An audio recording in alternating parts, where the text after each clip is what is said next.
Bum, bum, bum, bum, bum, bum. Hello, everybody. Welcome to another Monday night mini medicine card reading. I am Patrick, your friendly neighborhood shaman, and as you can tell, we are in a whole different setup. I'm actually in this little breakfast nook atrium area of friends. Whoa!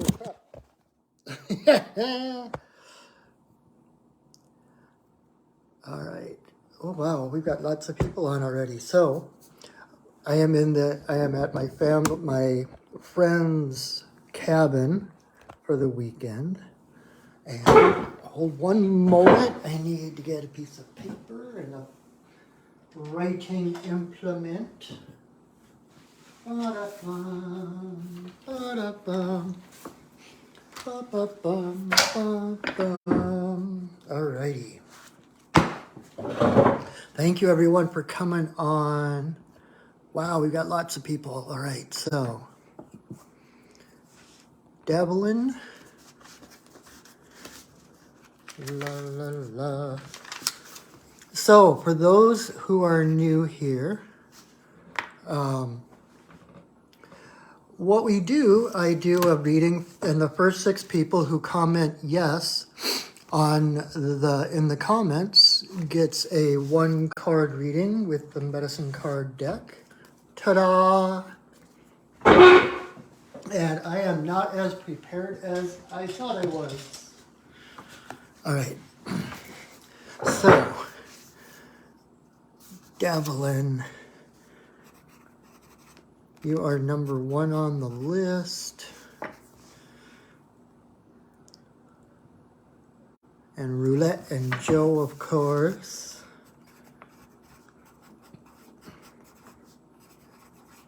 And, oh, Devlin, your Tammy's, oh, awesome.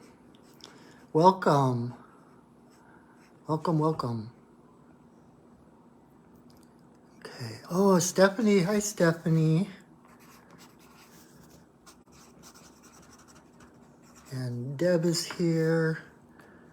Awesome. All right. Well, thank you, everyone, for joining me. So I have 4 people, and so we'll see if anybody else who has not requested a reading wants a reading. Make sure to just comment yes. And my only request for watching tonight is that you share this video. You can share it to your own wall, your own page, someone else's page. You can tag somebody in the comments. And the first 6 people to comment yes get a 1 card reading. And then at the end, I will pull another card just to kind of cover everybody so that in case you didn't get a card personally, you still have a card to claim as your own, right? And while I say that, I also recommend just listening, even if you don't have a card for yourself, or even if you have a card, listen to everybody else's readings because there's always something for everybody. If this was exclusive, like, okay, this is for you and you alone and no one else, then I wouldn't be doing this, okay? But there is so much here for everybody. And I might be doing reading for one person and, oh, you like my Xena shirt? All right. Okay, Deb, I'll put you on in parentheses, and if no one else requests, you are in. So, what was I saying? Oh, yeah, so I'll be reading for one person, and then I'll say something that maybe doesn't connect for that person, and it's because there's somebody else watching that needs that particular sentence or metaphor or whatever. So you actually shape these videos by watching them. So because what comes through is custom made for whoever is watching. Your energy affects the outcome. So anyway, so thank you so much again for joining me. I am over on the peninsula. I'm over at our friend's cabin. Friend has a cabin in the woods that she lets us come and visit every once in a while when we need to regroup and relax. So I have 4 people, potentially 5. So, oh hey Amaral. So I have 2 spots left if people want them. Kevin wants one. So we have 1 spot left. Whoever says yes in the comments. Amaral. All right. Hey Cricket. It's been a while. Good to see you. Thank you. Welcome. Thanks for watching. All right, so let's get started. All right, Davelin, you are first. Cricket, I just got 6. You just missed it by that much. But we'll see. But like I said, keep listening, because what I say for someone else, there is always something. Oh, thanks, Deb.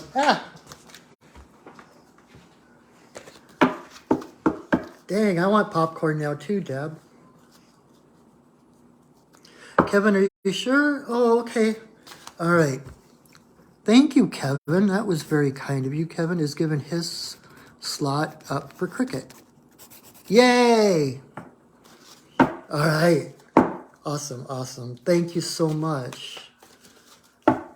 You guys are awesome. All right, Davlin.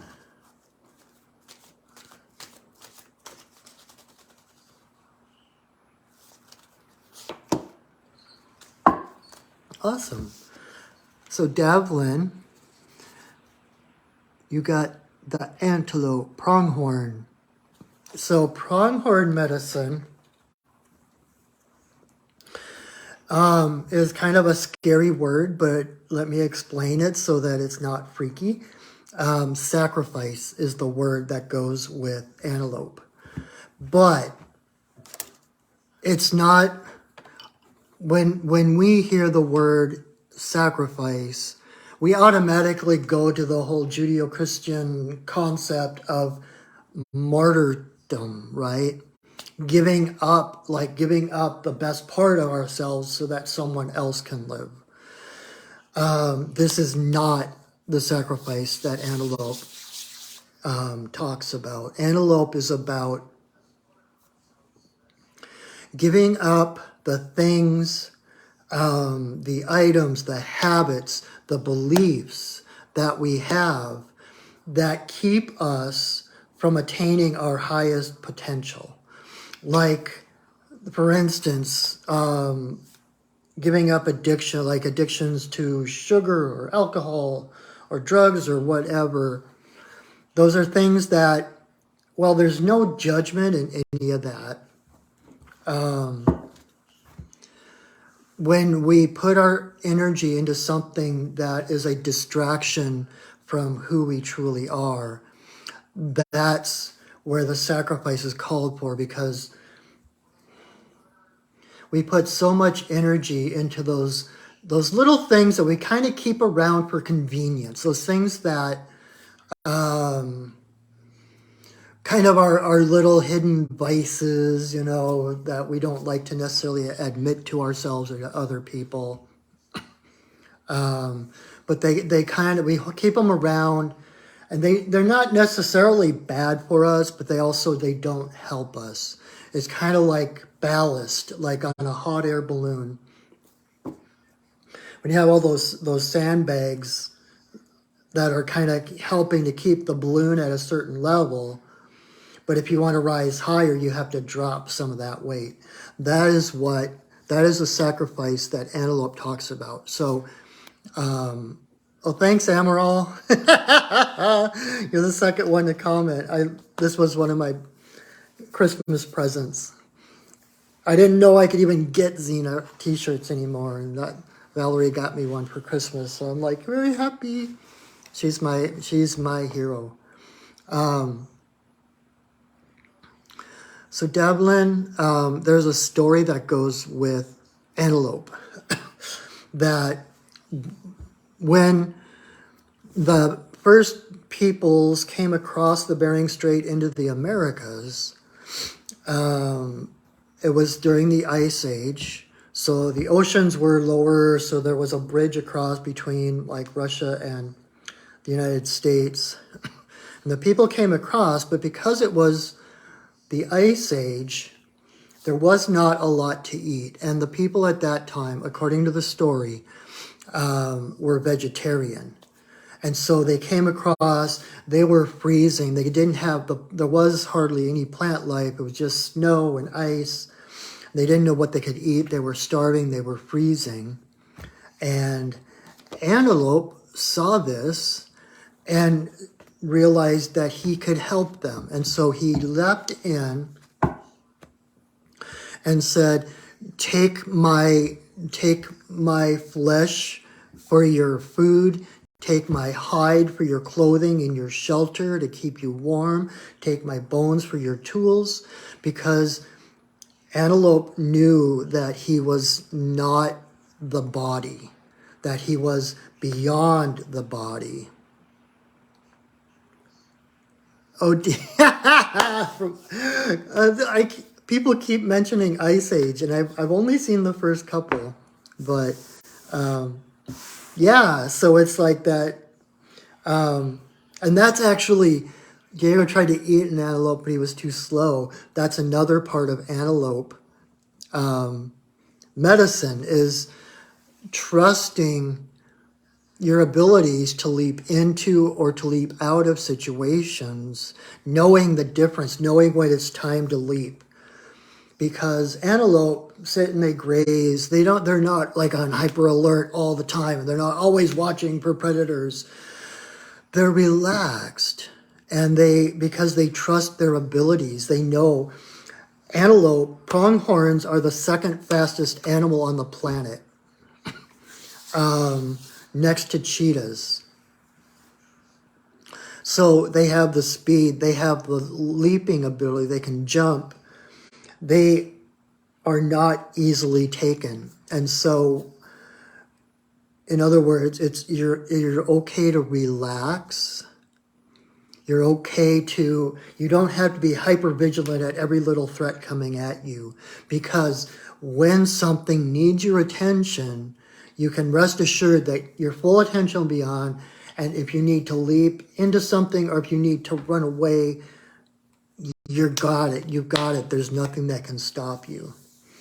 And so, back to the whole thing about the sacrifice, Antelope knew he was more than the body. Antelope knew that he was, like Dr. Wayne Dyer talks about, a spirit in a physical body, rather than a physical body with a soul, with a spirit. So he knew he could give up his physical being and that he would still be around. And so it was a win-win situation. It wasn't like, okay, well, here, take my left arm. I don't need it. Don't worry about me. I'll be okay. True sacrifice is a win-win situation. If it's not a win-win, then nobody wins. Every interchange, every exchange if it's not a win-win situation, then nobody wins. And so he was able to give his physical body and rise into spirit to realize his true identity, his true essence.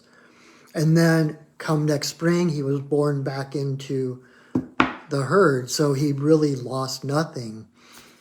And so when we sacrifice things, the word sacrifice actually means to make sacred. And this is like perfect timing because we just had the holiday of Imbolc, the Celtic holiday, which is kind of the quickening of spring. It's like the earth starts to waken. It isn't full spring yet, but it's just that start. And it's the time of the goddess Bridget. And Bridget is the Irish goddess of fire and water. She is the goddess of the forge. So she is the goddess of creativity, of creating, of poetry. And the thing about the forge, if you think about the fire needed to temper the steel to make a sword, when we sacrifice something, we're taking our old crap, giving it to the fire, that old stuff that no longer fits us, that no longer suits us, that no longer uplifts us, becomes the fuel for the fire to heat us up in order to create something new. Does that make sense? So rather than being, oh God, I have to have my coffee in the morning, oh my God, I'm nothing without my coffee, or something like that, be like, okay, who am I without coffee? I'm going to try it for a week. And once I get over the caffeine withdrawal symptoms, oh my God, who am I going to be then? Awesome, I nailed it. Yay! Awesome. So I hope that helps, Devlin. It's like, you are so much more than what you think you are. And the more we peel back those thoughts and those beliefs of who we are, or who other people expect us to be, or who we've been taught we are since we were born, you know. And it's okay to have coffee every day. I'm just saying that was just an example, but you know, it's like, see, you know, like take a day and leave your phone behind and just see who you are if you're not checking the phone every day. What is your advice for not being ready to make the sacred sacrifice? Start small. This isn't this life is a game. Life is a dream. And so do little things. You don't have to give up the big, great sacrifice. Just like little things, like I said, like give up checking your phone one day. Just put your phone aside, or go for a long walk without your phone, and just see who you are without that. How much more centered you feel, how much more connected to nature and the stuff around you without that phone, right? Things like that, just small baby steps. I'm not talking about having to go lay your life down for a friend or anything like that. Just baby steps. And play with it. You know, the universe, our lives are meant to be joyful. And we think like I know I've done this where I was like, oh, I got to see that TV show. Oh, I got to, you know, that kind of thing. And then it's like, we give our power to other things and we start to define ourselves and who we are by those things. Like, oh, I'm a Xena fan. Oh, I got to have Xena around, you know, or I'm not myself. And anything that labels you limits you. So anything you use to identify yourself with is a limitation. So like having to see that certain show or having to, you know, have your coffee or have your candy or have whatever is a limitation. And so finding out who we are without those things is a huge revelation. Does that make sense? So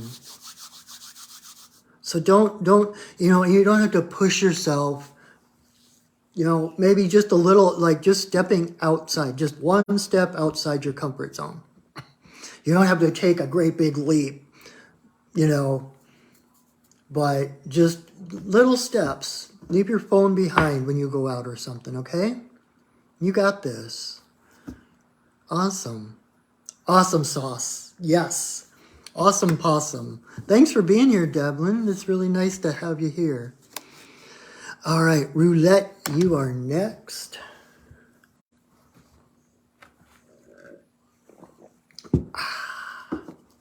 Baby steps. All right, Roulette.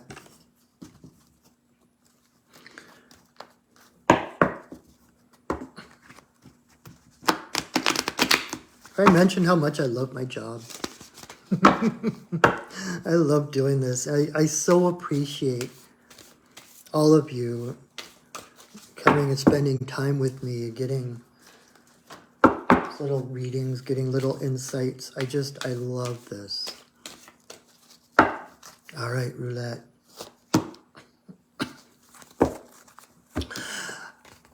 Roulette, you got Squirrel. Squirrely girl. Squirrel is about resourcefulness. And I know you and Joe are going through some stuff right now. And Squirrel comes along to remind you that you have more resources than you think you do. Okay? And rather than to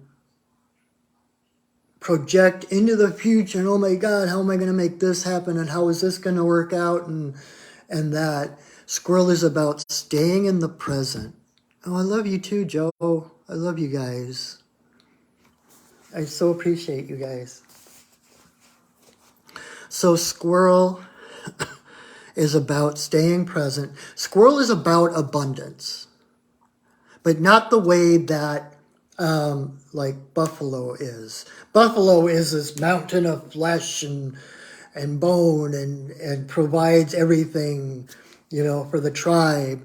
Well, Squirrel is more about the currency, the current of abundance, that staying present and receiving things one at a time, living your life with an open heart, with open arms. And I've said this before about that Taoist saying about you can't grasp water, right? If you try to grab water with your fist, there's no room for it. You can't grasp water. The only way to hold water is with open hands, right? And it's the same with your heart. You have to approach life with an open heart in order to catch the blessings that are coming for you. If you're grabbing for them, you're never going to get them. And then you're in that state of lack and scarcity and desperation because you can see stuff, but you just can't seem to grab it, right? So breathe in deep, open your heart, and in that attitude of gratitude, allow things to come to you. When you chase things, you're pushing them away. But when you can sit in openness and gratitude and welcomeness, those blessings come to you. And as you sit there with open arms to catch that next big acorn dropping from the oak tree, it's like, oh my God, thank you. That's the biggest acorn I've ever seen. And then returning that blessing to the earth, burying that acorn in the earth, then that becomes a resource for them. And then because they're not holding it anymore, their arms are wide open for the next one. So trust the breadcrumbs, one breadcrumb at a time, knowing that you are taken care of, knowing that everything happens with a purpose. And so meanwhile, all of these nuts and acorns that you have been, exactly, the squirrel on Ice Age, that's exactly. When you're chasing it and trying to get it, it's always just one step ahead. You never get there. But when it's you know, scarcity mindedness versus abundant mindedness. When you think, you know, number one, your thoughts create your reality. Your perception of reality creates your reality. And so when you're in the scarcity mind, everything is you don't see solutions, you see problems and you see challenges. And every time you might come up with a solution, there's a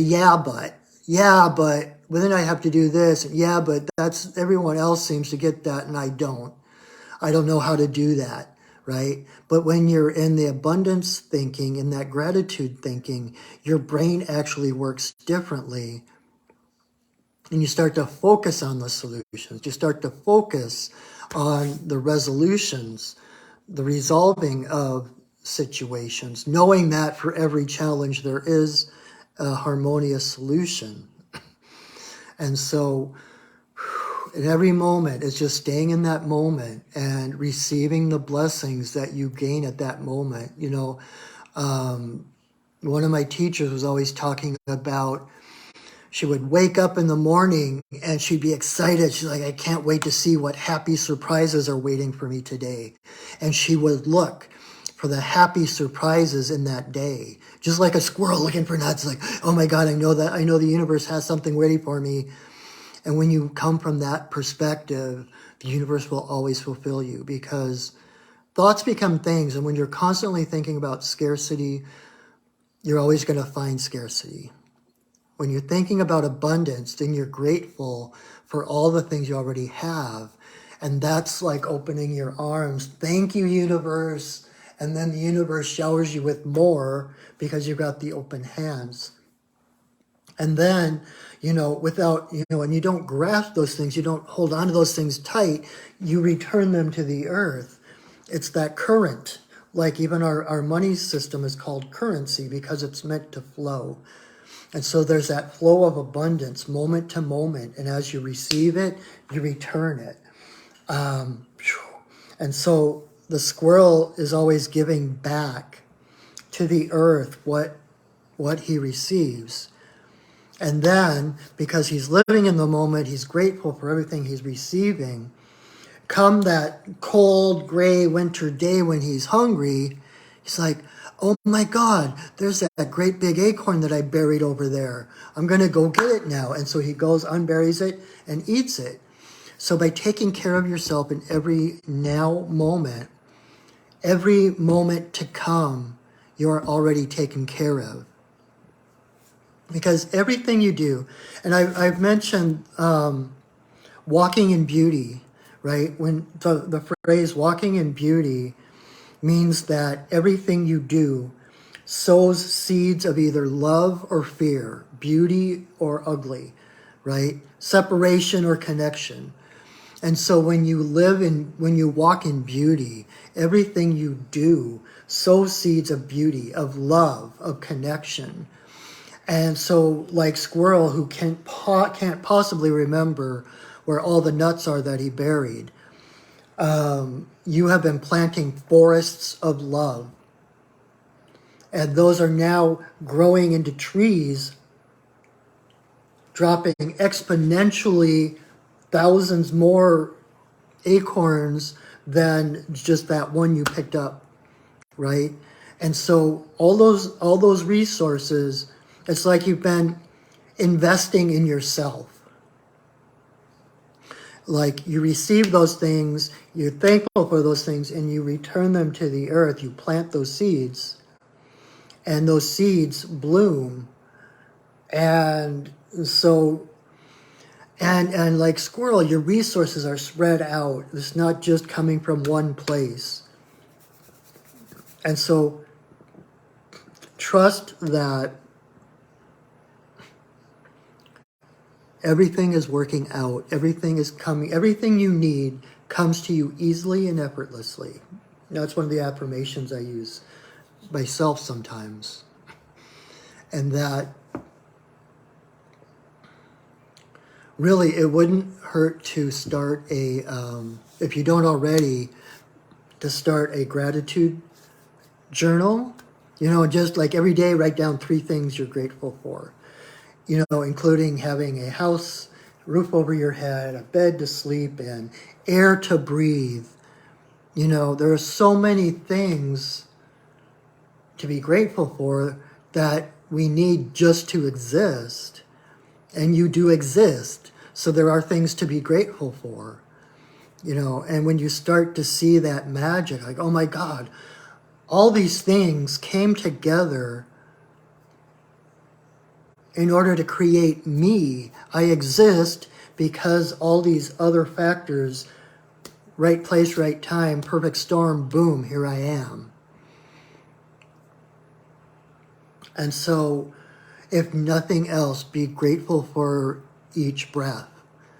And, you know, like, I just quoted this to Valerie the other day, but one of my favorite quotes from Tarzan, of all sources, is, as long as there's life, there is hope.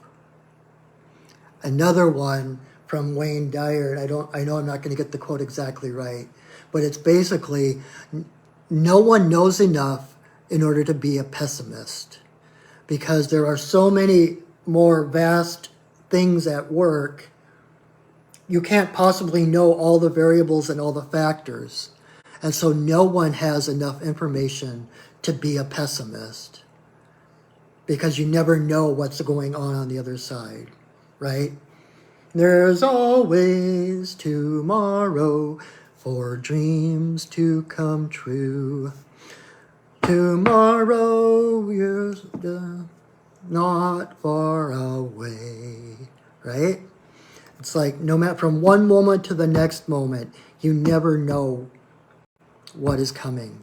And when you look at the next moment with excitement, like, okay, what happy surprise is waiting? That's when new things come in. You are so welcome. I'm glad that made sense. I'm glad that was meaningful. All right. So Joe, you are the next reading.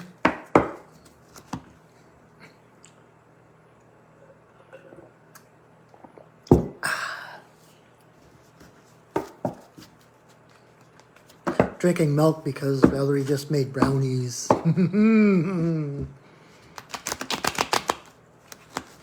right. So my old friend Joe.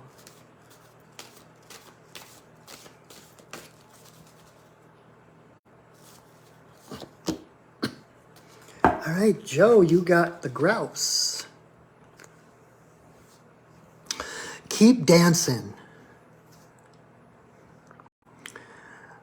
It's so funny how you and roulettes are always so connected, because everything I just said for roulette kind of fits into grouse, because talking about abundance and connection, grouse is about the spiral dance, not magic brownies roulette. Aren't all brownies magic? The spiral dance, which is the vibrancy and the spark of life, and everything in nature comes in a spiral. From the biggest super galaxies to hurricanes and storms to pine cones and seashells down to our very DNA. And so the spiral dance is what connects us to all things. And so it's about that dance, about finding your own drum beat, right? Yes, we are connected. So it's dancing to the beat of your own heart. It's realizing how connected you are to everything through the spiral. And because you're connected to everything, then I'm trying to remember how I put it before, what the best way, but it's like, if you're connected to everything, rather than it being, oh my God, I have to be everything, I have to be in control of everything, it actually takes the pressure off of you, because your only responsibility is to find your own heartbeat, to find your own path, to find your own frequency, right? It's a universe. It's a harmony. Many things singing in harmony, each thing with a different song, a different instrument, a different frequency. And together, those come together like an orchestral suite. And so you don't have to be, you're connected to the entire orchestra, but all you have to do is play your own part, your own instrument. Without that part, the orchestra is never the same. That piece of music is never the same because it's missing something. So your only responsibility to the universe is to be absolutely, authentically yourself.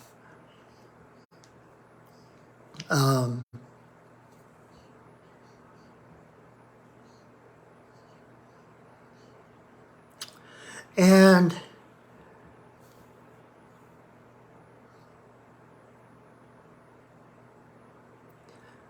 okay, I don't know how much you know about this kind of thing, but I'm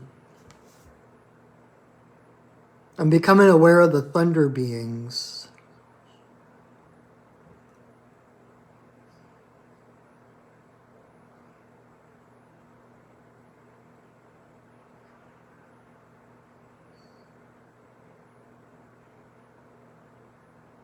There is such big change on your horizon. Like thunderous, like lightning, like that just overwhelming magic. Think of yourself as Thor with Mjolnir calling down the lightning and changing the shape of your life. It's like grouse. The reason that comes up is that grouse, when grouse beats their wings, they actually create a vacuum. It's the same phenomenon as thunder, seriously. And so they basically separate the air, and then the air slams back together. And so it's this, and I've been in the woods, I've woken up to the drumming of the grouse, and it's like thunder sometimes, in the way that you don't so much hear it as much as you feel it.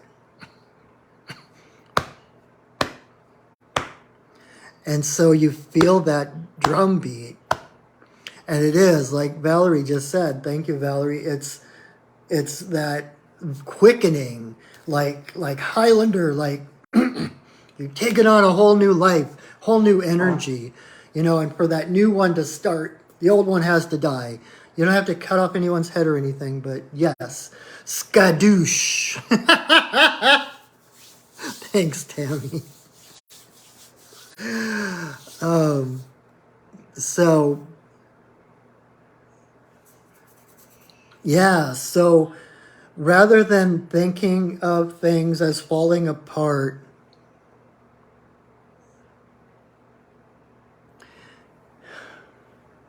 so with that whole electricity thing, thunder, lightning, think about If you've ever done those experiments in science class with the electromagnets and the metal filings, you are shifting your frequency. So those things that used to be attracted to you no longer are attracted in that pattern, but your new frequency is changing the pattern of those filings that are being drawn to you because of who you are. Does that make sense? So light yourself up, dance, be joyful, find out what really turns you on, right? So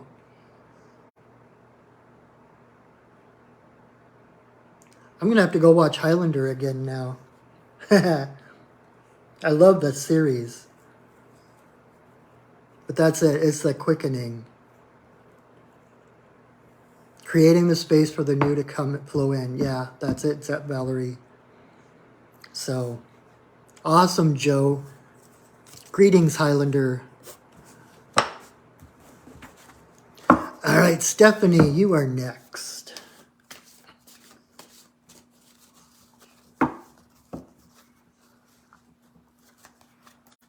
Oh, that's right. The full moon was yesterday, too. So talk about the quickening with Imbolc, not to mention the full moon. Is it the Leo moon? Yeah, so like there are a lot of things quickening right now. Just remember, in your life, there can be only one. All right, Stephanie, let's see. Ah.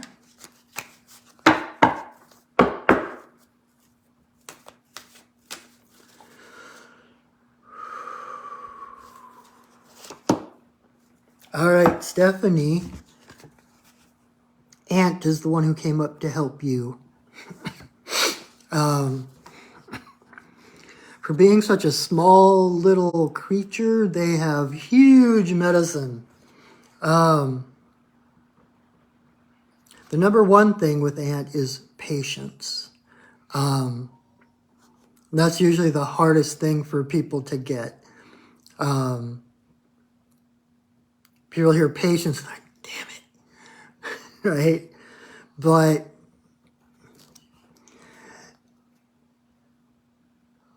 it's really about, kind of like what I said earlier with squirrel. It's about being in the moment because you can trust the unfolding of the universe. You can trust the divine timing that everything happens exactly when it needs to. So if it is not apparent in this moment, you can let go because you know that it will be in a following moment, right? So give yourself a break and let yourself slow down. Let yourself take things one step at a time. Remember that life is a process, that there is no destination, that the whole point of life is living it. You know, if it were, it's kind of like when you talk about, again, from the Taoism, like Alan Watts talks about, if the point of a dance was to get to the end the fastest, there wouldn't be any dancing. It would just be right? And people would be tripping over each other trying to get to the end. But the whole point of dancing is to enjoy the moment, to enjoy the movement, to enjoy one moment moving into the next moment, and the movement and the grace. So give yourself that grace to know that you're in the middle of a dance. And so there's no speeding it up. There's no slowing it down. You're exactly where you need to be. And the only thing, like this ant carrying this little tiny leaf in its mandibles, this is the only thing the ant is responsible for, because there are millions of other ants around, each carrying a tiny little piece of leaf, but by each of them doing their small part of the puzzle, the entire anthill gets fed. So just focus on what's in front of you. Just focus, ants, like, they can carry, like 10 times their own weight or something like that. I don't remember the exact figure. But number one, you are stronger than you think you are. Okay? Number two, just because you are strong doesn't mean that it's your job to carry other people's crap. Okay? This is all you're responsible for. Again, like squirrel, if you're loaded down to the gills, there's no room to receive anything else. When you really need your strength, you're not going to have it available to you if you're loading yourself down with everybody else's stuff, right? And so it's like keeping yourself light, like carrying your own things, but just as long as you need to. Does that make sense? You've got enough on your plate without picking up other people's plates, right? No able-bodied adult should be carried to the top of the mountain, right? So, also with ant, know that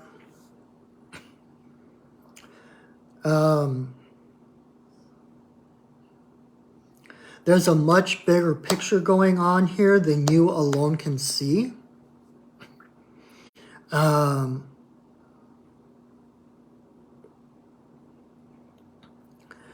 But like one ant can't conceive of the time or the work that goes into building an entire anthill, right? And so you are part of this group consciousness, but you don't have to carry that whole group. There is something bigger happening that is not within the scope of your ability to see it right now. But all you have to do is take one step in front of the other, carrying your own tiny leaf, knowing that you are always in the right place at the right time, doing the right thing.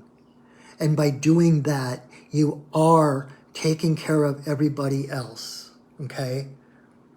And you are contributing to the whole. It's not selfish to seek self-care. It's not selfish to take care of yourself and your own needs, or to seek help when you feel like you need help. There is nothing selfish about that. In fact, like I was saying with the grouse, it's like your responsibility is to find your own frequency, to live your own authentic life to the best of your ability. And that is your greatest gift to the universe. And by doing that, you raise your frequency and you raise the frequency of the universe. The tide raises all ships. If you raise your frequency a little bit, you're actually helping other people raise theirs. So just focus on yourself. Focus on yourself. There's nothing else you need to be doing. And give yourself the grace to experience the things you're experiencing. To feel the feelings that you're experiencing, okay?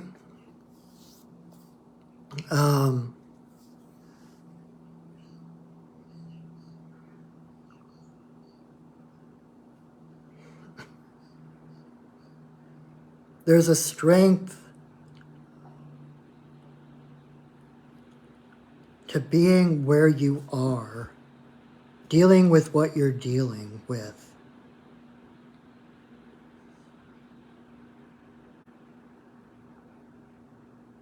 And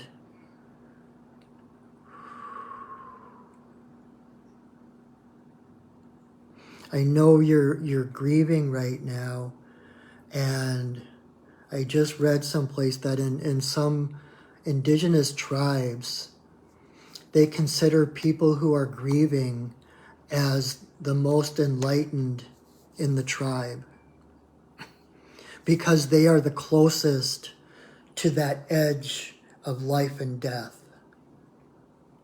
They have peered over that edge. And when you're grieving, you are in touch with both. It's kind of like Schrodinger's cat, being dead and alive at the same time. And so as you're moving through this space, as you're moving through this process,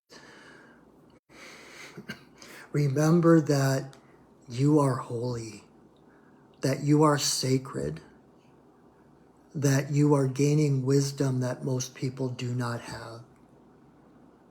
And in that, you will have so much more strength, courage, and wisdom to share with your community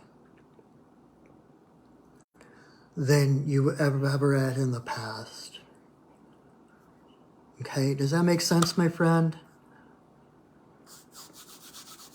And like I said, do not be afraid. There's nothing weak, nothing selfish about asking for help, okay? All right.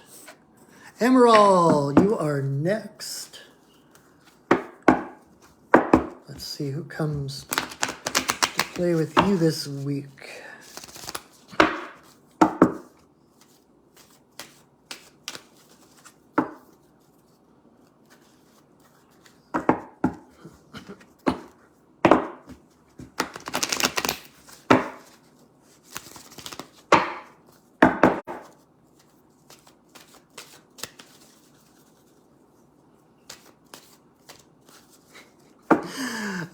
Emerald, I'm still seeing Anubis. I don't know what you guys are doing together, but there's something big.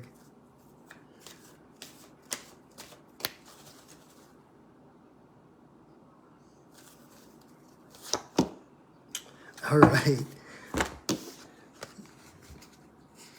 Oh, hey, Shauna. Yeah, I'm sorry, Shauna, but we're almost done. We've got 2 more people, and then I will pull a card for everybody. So hang in there and just listen to what else comes up, because some of it might resonate with you. So even though you might not get a card to yourself, we're all on time. Just like a wizard is never late, nor is he ever early, right? You're not late. You're right on time. So Emerald, you got links.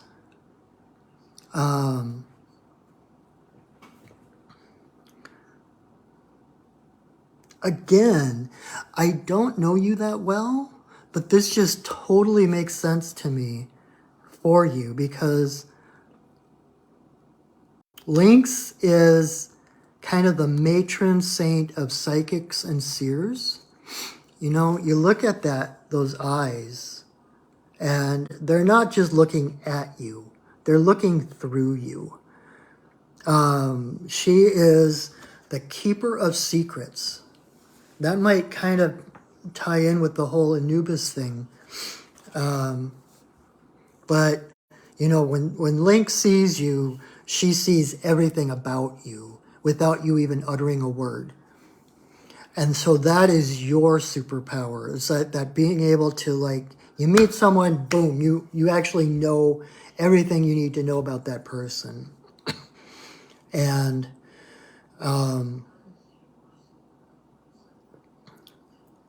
the thing is that Lynx is the keeper of secrets, not the sharer of secrets, right? So Lynx comes with this discernment of what to share, how much to share, and when to share it. You know, and the main guideline on that is that you never share unless asked, right? We don't volunteer information. Like I was with a friend who is psychic one time. We were on the streets of Seattle somewhere, and this woman walks by, and my friend, who is like super psychic, she turns to this woman and says, "Hey, I don't want to alarm you, but something big is going to happen. I'm just letting you know it's going to be okay. All right?" And so she probably did more damage than help at that point by volunteering this information that this woman was most likely not ready to receive, right?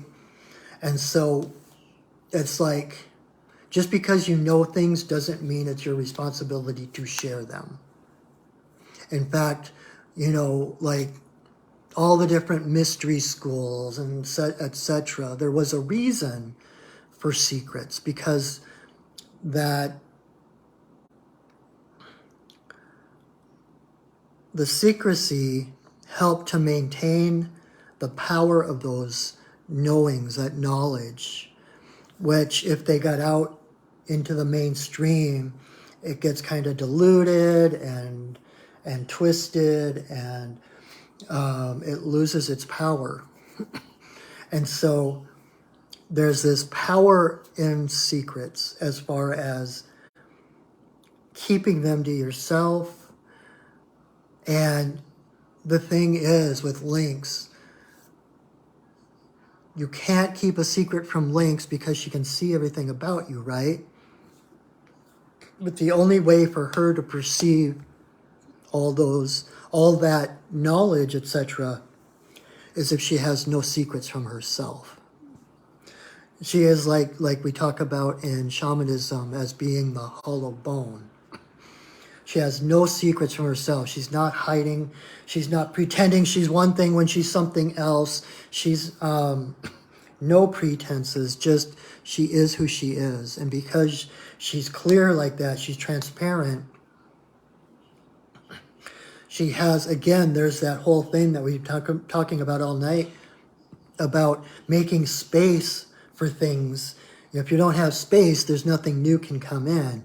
But because she's clear, she has that space to perceive things.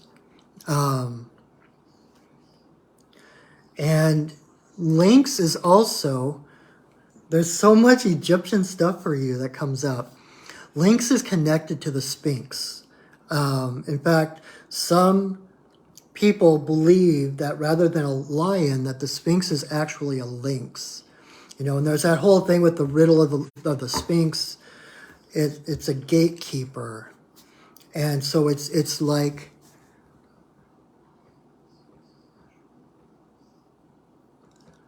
it's almost like having a password, like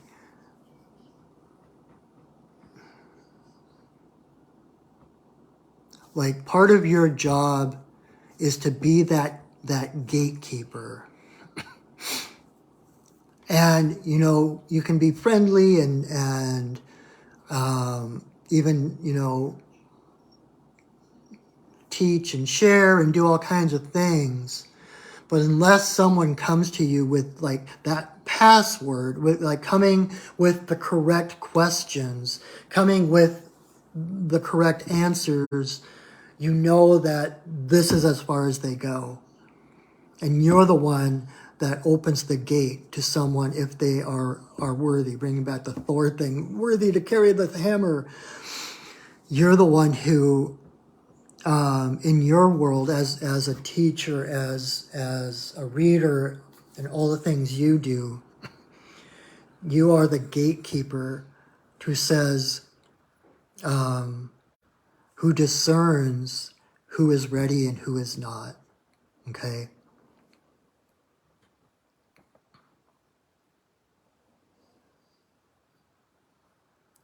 So be that person of mystery, just like the Lynx. Okay. She's also saying, oh, that's interesting. I never thought of that. It's like the Lynx, if you've ever seen their feet, they are huge. They are literally snowshoes. And so the Lynx is able to now, to walk on top of the snowbanks rather than sinking into them. Where other people get bogged down because they sink into things, you have the foundation to stand on top of those at a higher level, a higher frequency, right? And so you've got solid foundation to do what you do. This is kind of a validation. This is a way to go kind of thing to tell you how well you're doing, that you have come so far, that you've been doing the work, and it's showing that you don't have to worry about flimsy foundations. You are on solid ground, even though you are on top of the snow. That you're closer, you're higher, you're got a higher frequency. And from that vantage, you can see more of what's truly going on. So you can see through whatever is in front of you, you can see through it. You can see to the other side. You can see what makes it tick. There's everything. By being transparent to yourself, everything outside of you is transparent to you. There is nothing, there are no limits, there are no blocks, there are no obstacles that you can't see through. All knowledge is available to you. Wow. So I hope that makes sense.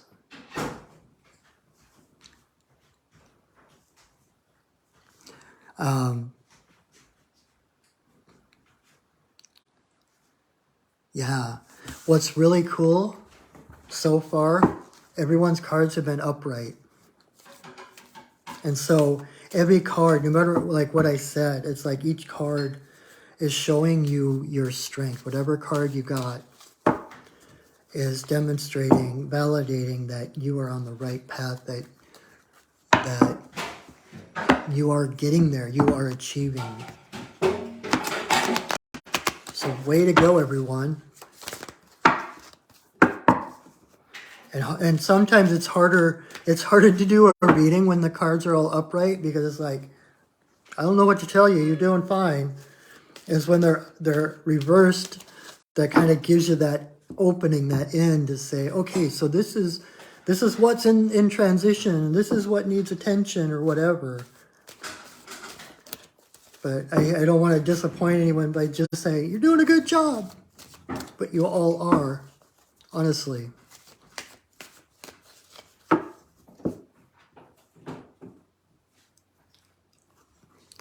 Oh, God, I love how that works out. I can't read your entire comment, Emerald, but you actually, in a previous lifetime, lived inside the Sphinx. Wow.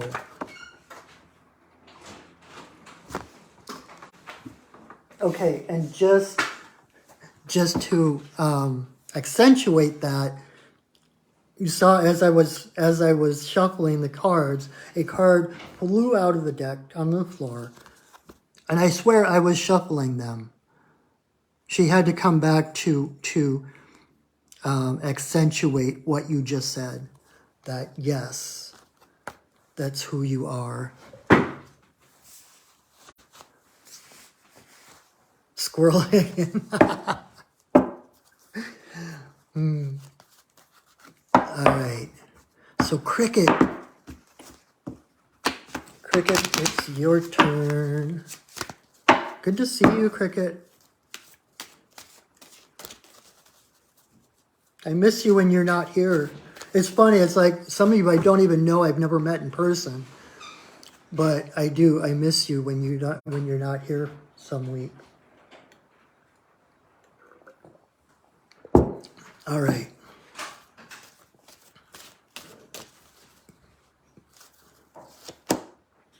Cricket, you're so welcome, Emerald. Cricket, you got Otter. Again, upright, so I don't know what to tell you. It's like, you're doing good.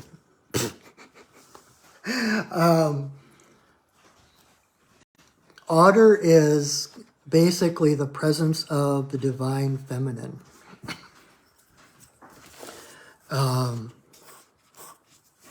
Everything about otter speaks to water, right? Probably the Taoist animal on the planet. I always think, in fact, I started writing a story one time and haven't finished it, but about how the river one time, the river could feel what it felt like for the fish to be swimming through it and for the seaweeds to be waving through it. But it wondered what it felt like to actually swim through itself. And so it had kind of had that dream of what would it be like. And they did that prayer to Grandmother Moon. And the next morning, there was otter on her banks. And otter was a drop of the river that was able to experience what it felt to swim through herself. That's what I think of otter. It's like she's like a part of the river itself, an embodiment of the river, so that the river can experience what it feels like for her to swim through her.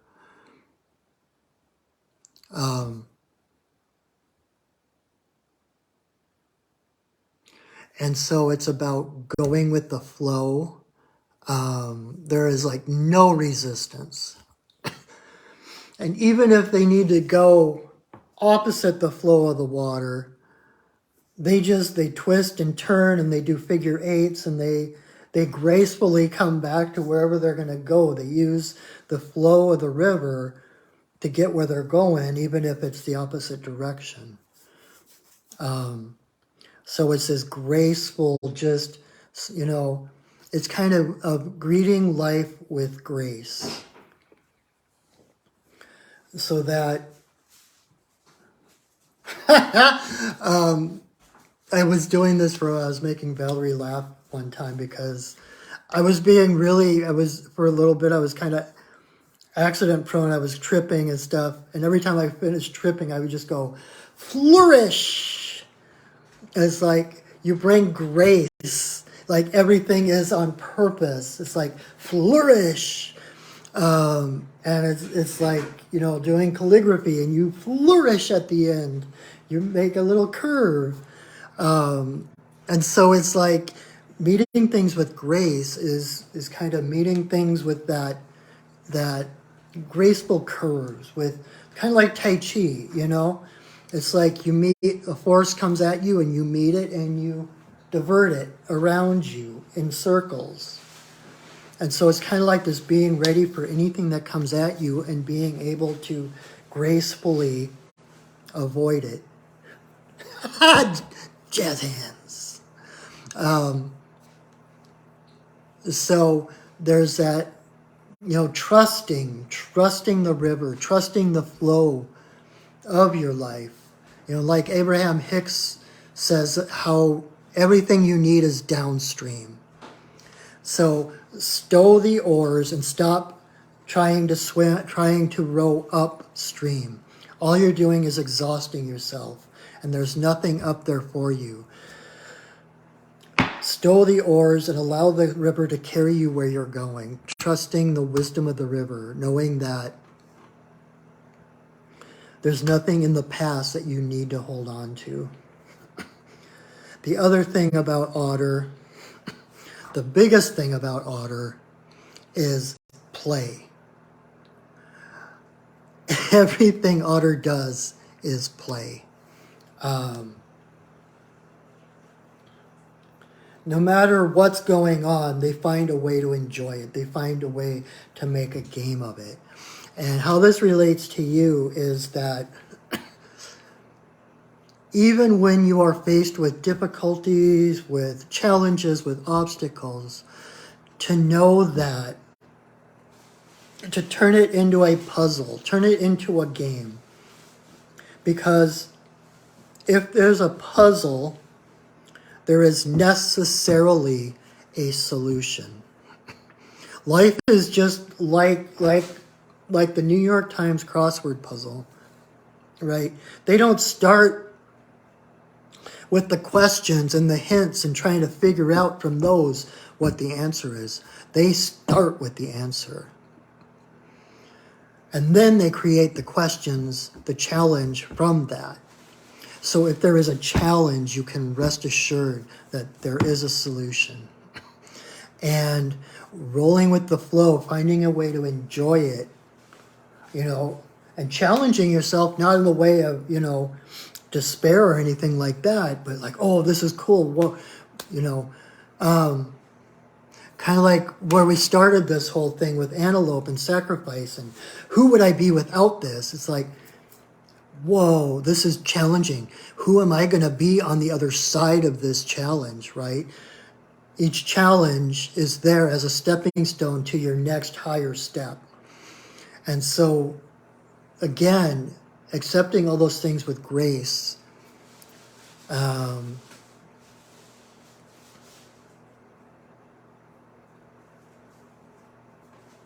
Again, the dance, treating your life like a dance, that everything that comes up is a dance. You're dancing with it. You're not meant to like beat it into submission or overpower it. You're meant to dance with it. And like I said, with like the Tai Chi, it's like something comes at you, you just divert that energy around you and it's gone. You know, that force, that energy becomes its own downfall because there was no place for it to reach you. And so it's like Bruce Bruce Lee. I almost said Bruce Campbell. That's not a good example. Bruce Lee used to talk about be like water, right? Be flexible, be adaptable. Water is the softest yet the hardest element in the world. It's the softest but the strongest, right? So be receiving like the water, but be relentless in doing what you do. It's that persistence that makes grooves in the rock, that digs out the river's course, right? So it's just keep that persistence, be like water. And water adapts. Water becomes the form of whatever vessel it enters. And so that is symbolic of being egoless. It's like, oh, I can't fill that corner of the cup because I'm this shape. And so it's about that it's about being formless, about being egoless, knowing that you are so much more than the ego, that you don't have to maintain false limitations and false structures. Does that make sense? Let yourself go. Again, when Otter comes up, I'm reminded of that Einstein quote, something along the lines of, your greatest decision will be whether you live in a friendly universe or a hostile one, because they're mutually exclusive. So if you're like Otter and you live in a friendly universe, you can trust everything that happens. Everything that comes is a gift.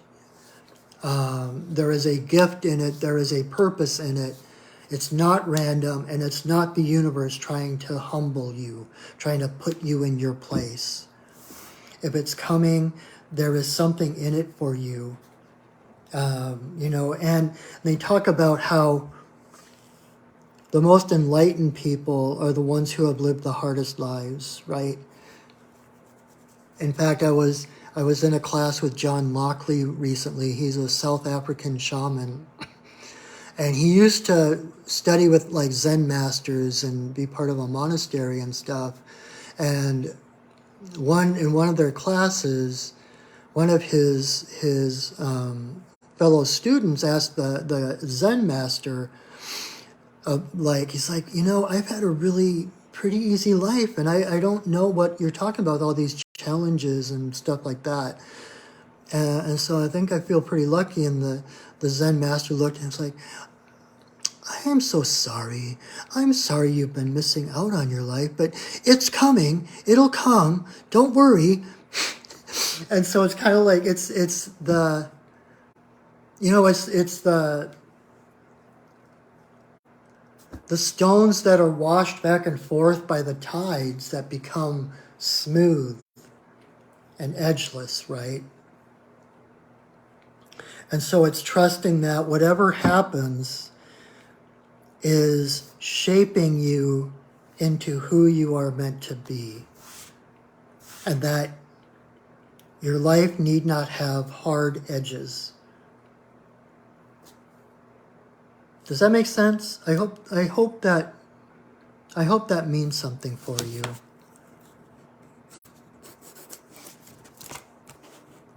But you can trust the universe to bring you exactly what you need. Okay? Awesome. All right, one more card. One card for everybody, regardless if you've had a personal card or not tonight.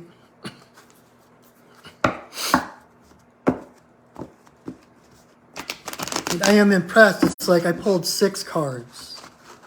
And out of those 6 cards, every single card was upright. That really shows you how much you are all doing your work, how much you all are growing. Because, law of averages, there should have been at least 3 cards the other way, right? Or at least 2. Well, no, it'd be half. So there should have been at least 2 or 3 cards the other way if this was left to chance. And so if nothing else, that shows you how on purpose life is and how well you are doing. I'm proud of you all. All right, one more card for everybody. Hawk, another 7 out of 7 upright.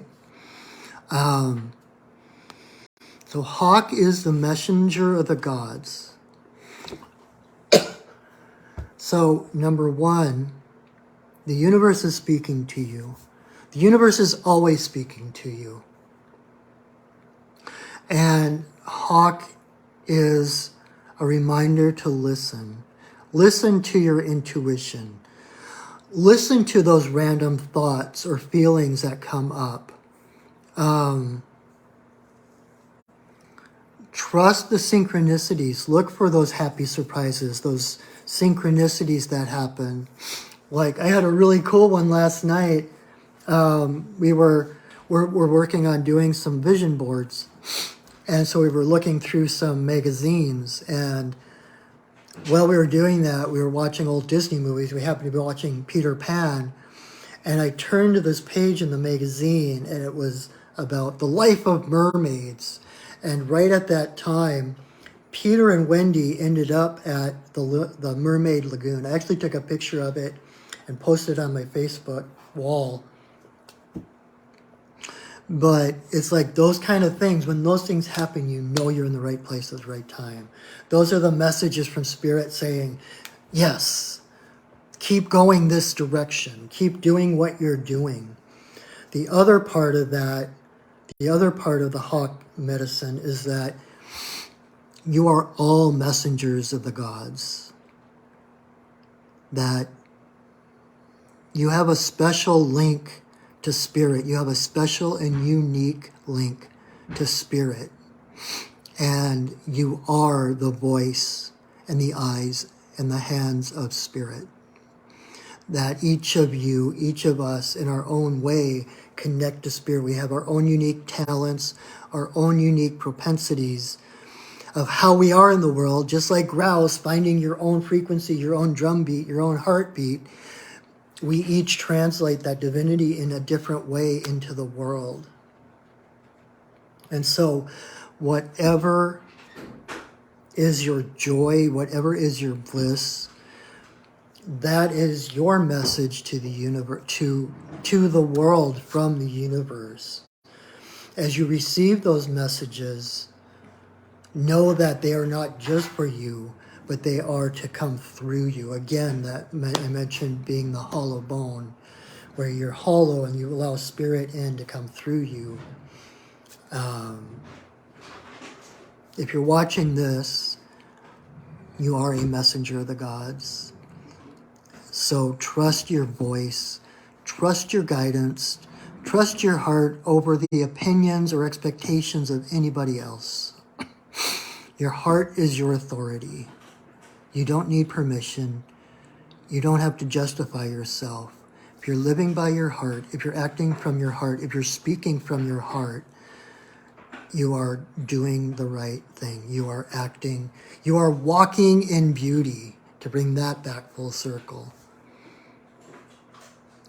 Others may not be ready to receive what you say. Others may not be able to receive the kindness or a different perspective. But you are, by speaking from your heart, you are planting those seeds that at some point will start to germinate and grow. So it's not like, and nothing, not nothing. Most things are not the lightning strike, right, in this world. We're, like I said earlier with Ant, it's a process. And so this process is you plant the seeds, and then you don't just keep digging them up to see if they're growing yet, because then they will never grow. You plant them, and then you let them go. You speak, and then you detach from the outcome of whether that, it's that pearls before swine thing, or, sowing seeds. It's like some seeds will find fertile ground, others will find rocks and not grow, but you are planting seeds. You are changing the world with every word you say, with every act you do. You are changing the world. You are healing the world. So thank you, okay?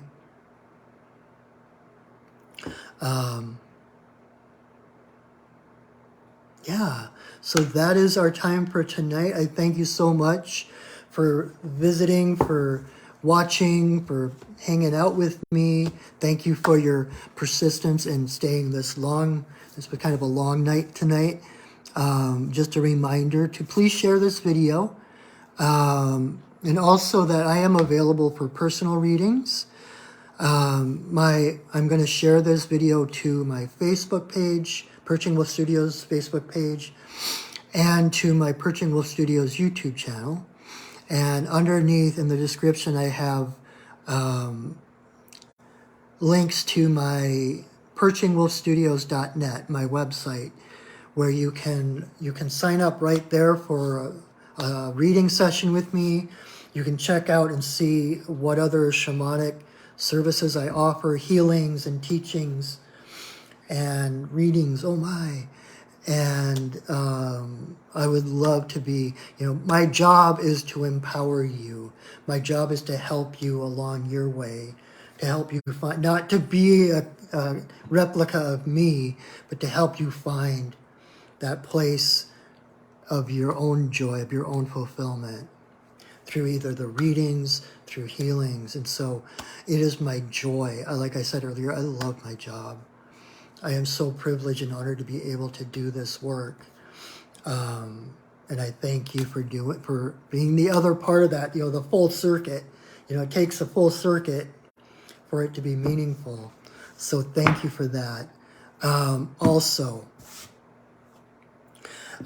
this is my full-time job. And so I also have to make rent and groceries and all that kind of stuff. And so I just gratefully receive any donations you wish to give if you feel so moved. I will have my PayPal information in the description as well. And if not money, then please just pay it forward. Do something kind for someone. Random acts of kindness. And that is reward enough. So, and if you're interested, I do another, if you weren't aware, I do a Wednesday night video at 7 o'clock, the Sacred Pipe Ceremony. Just giving everyone kind of, I basically hold space for an hour or so. I talk, I give whatever my guides want to say, and we do the ceremony. It's the most sacred ceremony I know of. And it's just an opportunity for you to be able, because we set sacred space, I hold space, we're calling in the spirits, giving you the opportunity to connect and to align, to take the world off your shoulders, like I said earlier about opening your heart to be able to receive those blessings from spirit. And it's like we can't do that when we're all armored up and protected. So we create sacred space so that you can let those walls down and open your heart to receive. So join me Wednesday night for that if you are interested. And otherwise, I think that is it. So again, thank you so much for joining me. I appreciate each and every one of you. And this is always such a special thing that I look forward to. I enjoy spending this time with you. And know that in watching this, you aren't just passively watching, that you are adding to the experience of this video, that you are changing the video by watching it. So thank you for that as well. So have a wonderful week. I hope to see you next week, if not Wednesday. Bring your friends, invite your friends, share this out far and wide, and thank you each and every one of you. So have a wonderful week, and until I see you again, know that I love you, that I see you, and that I honor you. Have a wonderful, wonderful week, everyone, and go shining. All right, bye.